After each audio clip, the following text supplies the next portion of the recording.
야, 여러분 오늘 하루 뉴스 보셨어요? 저 해몽성은 오늘 진짜 눈이 5개는 있어야 할 것 같은 날이었거든요. 국내 정치에, 이란 전쟁에, 코스피 역대급 기록에, 날씨까지 어디서부터 풀어야 할지 모르겠는데 그냥 처음부터 싹 다 털어드릴게요. 알림 설정 아직 안 하신 분들 지금 종 버튼 눌러두시면 이런 거 놓치는 일 없으니까 참고해 주시고요. 자, 바로 갑니다.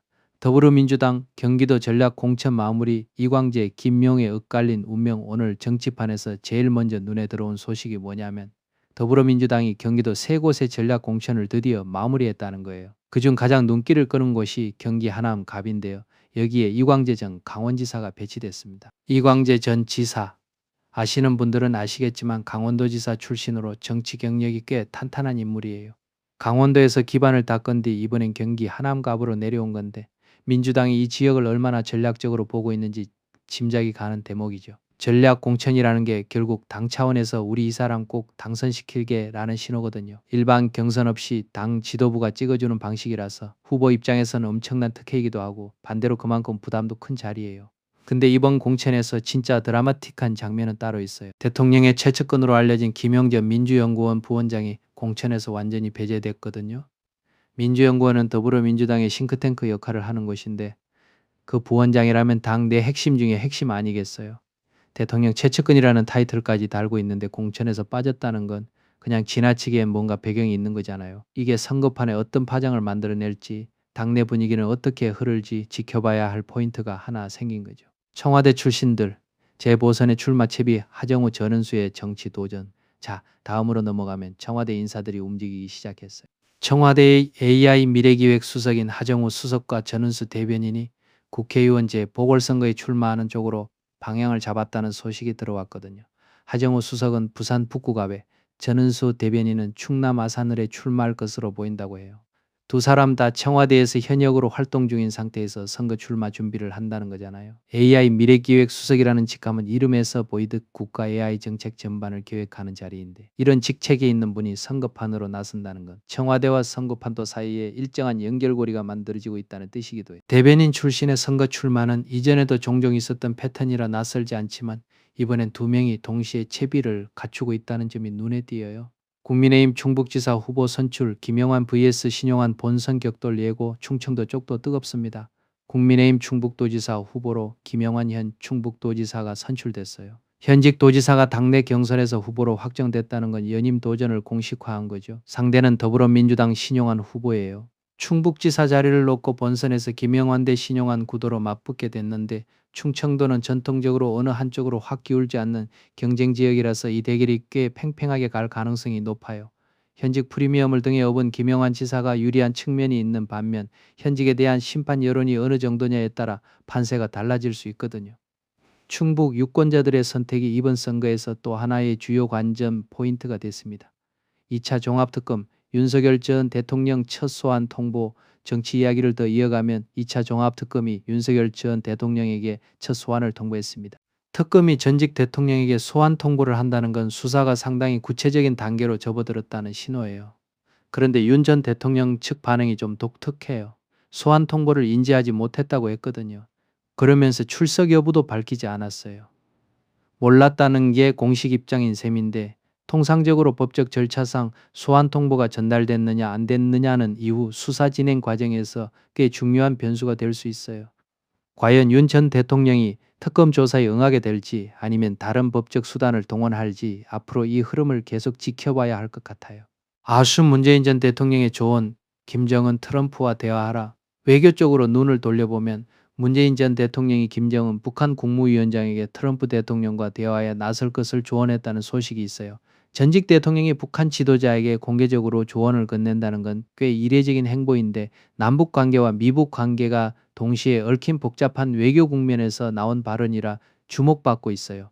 여기에 통일부 장관의 발언도 엮였는데 야당은 이와 관련해 미국 쪽에서 이상 징후가 있었다고 주장했어요. 구체적으로 어떤 이상 징후를 이야기하는 건지 야당이 밝힌 내용이 향후 국회 공방으로 이어질 가능성이 있어 보입니다. 이란 전쟁 협상 교착, 러시아와의 공조, 원유 저장 시설 폭발 경고. 자, 이제 국제 뉴스로 넘어가는데요. 오늘 가장 긴박하게 돌아가는 것이 이란이에요. 이란과의 협상이 현재 교착 상태에 빠져 있어요. 미국과 이란 사이에서 대화 자체가 막혀버린 상황인데 이런 와중에 이란 외무장관이 러시아와의 공조를 대놓고 과시했어요. 이란이 러시아 카드를 꺼내들며 협상 테이블에서 자신의 입지를 다지려는 전략으로 보이는데 동시에 미국과의 협상 가능성 자체는 완전히 닫지 않고 열어두고 있다는 게 흥미로운 포인트예요. 완전한 단절보다는 줄다리기를 계속하겠다는 신호죠. 그리고 이란이 경고를 하나 날렸는데 미국의 해상 봉쇄로 인해 원유 저장 시설이 폭발할 수 있다고 했어요. 해상 봉쇄가 계속되면 원유를 보관하는 인프라 자체에 문제가 생길 수 있다는 거거든요. 이게 단순한 협박인지 실제로 우려되는 기술적 상황을 경고한 건지는 전문가들 사이에서도 의견이 갈리겠지만 어쨌든 이 발언 하나로 국제유가에 또 다른 변수가 추가된 건 분명해요. 독일, 영국 총리의 미국 비판, 유럽의 전쟁 피로감. 유럽도 가만히 있지 않아요. 독일 총리가 미국의 이란 전쟁 전략을 정면으로 비판하며 전쟁을 빨리 끝내야 한다고 강조했고 영국 총리도 같은 맥락에서 미국의 불편한 발언을 이어갔어요. 동맹국들이 미국의 전쟁 전략에 공개적으로 목소리를 높이는 건 외교적으로 꽤 민감한 장면이에요. 전통적으로 영국은 미국과 가장 가까운 외교 파트너이고 독일 역시 나토 동맹의 핵심 축이잖아요. 그런 두 나라 지도자가 거의 동시에 같은 방향으로 비판을 쏟아낸다는 건 유럽 전체에서 이 전쟁에 대한 피로감과 우려가 임계점에 가까워지고 있다는 신호로 읽힐 수 있어요. 뉴욕 증시 사상 최고치 S&P 500 나스닥 신고가 유가 급등이 발목, 경제 얘기 해볼까요? 뉴욕 증시에서 S&P 500 지수와 나스닥 지수가 사상 최고치를 경신했어요. 두 지수가 동시에 역대 최고 기록을 갈아치운 건데 기분 좋은 소식인 건 맞는데 상승폭이 예상보다 작았어요. 이유가 뭐냐면 유가가 급등했거든요. 이란 전쟁 이슈가 글로벌 원유 시장을 계속 흔들고 있는 거잖아요. 유가가 오르면 기업 비용이 올라가고 그게 실적 우려로 이어지면서 증시 상승을 억누르는 방향으로 작용하는 거예요. 두 가지 방향의 힘이 동시에 작용한 결과가 신고가는 찍었지만 오름폭은 제한됐다는 오늘 장세인 거죠.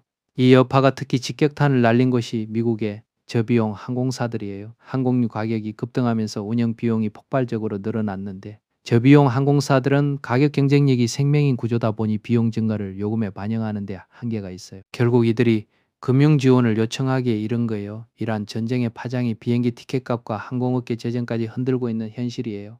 코스피 사상 첫 6,600선 돌파, 시가총액 6천조 원 시대 개막, 국내 증시 소식도 역사적인 날이었어요. 코스피가 사상 처음으로 6,600선을 돌파하며 거래를 마쳤어요. 6,600이라는 숫자가 그냥 숫자처럼 들릴 수 있는데 우리 증시 역사에서 처음 찍힌 수치라는 게 핵심이에요. 여기서 끝이 아니에요. 우리나라 증권시장 전체 시가총액 합계가 사상 처음으로 6천조 원을 넘어섰어요. 6천조 원이요. 숫자를 읽으면서도 좀 얼떨떨하죠. 이게 한국 경제 규모와 기업 가치가 글로벌 투자자들에게 어떻게 평가받고 있는지를 보여주는 수치예요. 물론 이 상승이 계속 유지될 건지 외부 변수에 얼마나 취약한지는 별개 문제이지만 오늘 하루 기록으로만 보면 한국 증시가 새 역사를 쓴 날이면 분명합니다. 펜 나프타 품귀 현상, 이란 전쟁이 시트지 업체까지 강타, 이란 전쟁 여파가 생각지도 못한 곳까지 뻗어나가고 있어요. 나프타 품귀 현상이 벌어지면서 시트지 업체들이 직격탄을 맞고 있거든요. 나프타는 석유화학 원료인데 시트지처럼 우리 일상에서 흔히 보는 제품들의 핵심 원재료예요. 이란 전쟁으로 원유 공급망이 흔들리면서 나프타 수급 자체가 꼬여버린 거예요. 공장에서 원료를 제때 못 받으니 제품 생산에 차질이 생기고 생산이 밀리니 납품도 줄줄이 지연되는 연쇄 반응이 일어나고 있어요. 전쟁이 먼 나라 이야기가 아니라 우리 동네 인쇄소나 인테리어 업체 사장님들한테까지 피부로 느껴지는 현실이 된 거예요. 포류 고유가 피해지원금 신청 시작, 취약계층 최대 60만 원, 고물가 고유가로 고통받는 분들을 위한 지원책이 드디어 움직이기 시작했어요. 고유가 피해지원금 신청이 전국에서 시작됐는데요. 1차 신청 대상은 취약계층이고 최대 60만 원을 받을 수 있어요. 유가가 오르면 난방비, 교통비, 생필품 가격이 줄줄이 따라 오르잖아요. 여유가 있는 가구야 그나마 버틸 수 있지만 이미 빠듯하게 생활하는 분들한테는 유가 급등이 삶의 질에 직접 영향을 주는 문제거든요. 60만 원이 완전한 해결책은 아닐 수 있지만 우선 취약계층부터 챙기겠다는 정부의 움직임이에요. 해당되시는 분들은 꼭 확인해 보시길 바랍니다. 이번엔 미국 이야기인데 백악관 출입기자단 만찬장에서 총격 사건이 발생했어요. 그런데 사건 자체보다 그 이후 온라인에서 벌어지는 상황이 눈길을 끌어요. 음모론이 빠르게 번지고 있거든요. 중간선거를 앞두고 지지층을 결집시키려는 의도가 아니냐는 의심, 또는 이란 전쟁에 대한 부정적 여론을 덮으려는 것 아니냐는 시각이 온라인에서 퍼져나가고 있어요. 총격 사건 하나를 두고 정치적 해석이 쏟아지는 건 요즘 미국 사회의 분열된 분위기를 그대로 보여주는 장면이에요. 실제로 어떤 배경의 사건인지는 수사 결과를 기다려봐야 하겠지만 이 음모론이 중간선거 전국과 맞물려 어떻게 소비될지가 또 하나의 관전 포인트가 됩니다.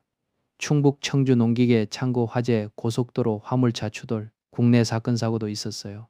충북 청주에 있는 농기계 창고에서 불이 났어요. 소방 당국이 밤새 진화 작업을 벌였다는데 농기계 창고 특성상 내부에 기름류나 인화성 물질이 많아서 진화가 쉽지 않았을 거예요. 다행히 인명피해 소식은 따로 전해지지 않았지만 재산 피해는 상당했을 것으로 보여요. 고속도로에서도 사고가 있었어요. 멈춰선 화물차를 다른 화물차가 뒤에서 들이받는 추돌 사고가 발생했어요.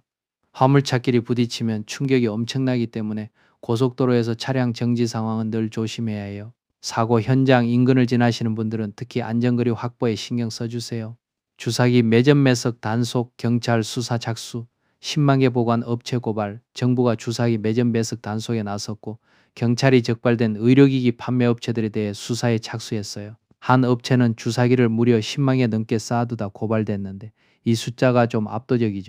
의료 현장에서 주사기 수급이 원활하지 못하면 환자 치료에 직접적인 지장이 생겨요. 그걸 알면서도 물량을 묶어두고 가격을 올리거나 나중에 비싸게 팔려는 시도가 있다는 거잖아요. 정부 단속과 경찰 수사가 병행되고 있는 만큼 이후 처벌 수위가 어떻게 결정될지 주목됩니다. 스립 초등학교 앞 성인 방송 스튜디오 규제 불가 상황에 지자체 경찰도 속수무책 이건 좀 황당한 이야기인데요.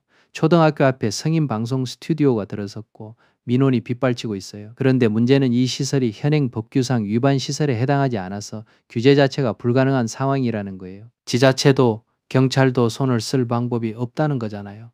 학부모들 입장에서는 아이들 등하굣길에 그런 간판을 봐야 한다는 게 당연히 불쾌하고 우려스럽겠죠. 법의 빈틈이 만들어낸 상황인데 관련 법령을 어떻게 정비하느냐는 과제가 지자체와 국회 양쪽에 던져진 셈이에요. 당장 해결이 안 된다는 게 답답한 현실입니다. 모을 날씨 아침 기온 6, 7도 뚝 떨어지고 황사의 미세먼지 매우 나쁜 마지막으로 오늘 날씨도 챙겨드려야죠.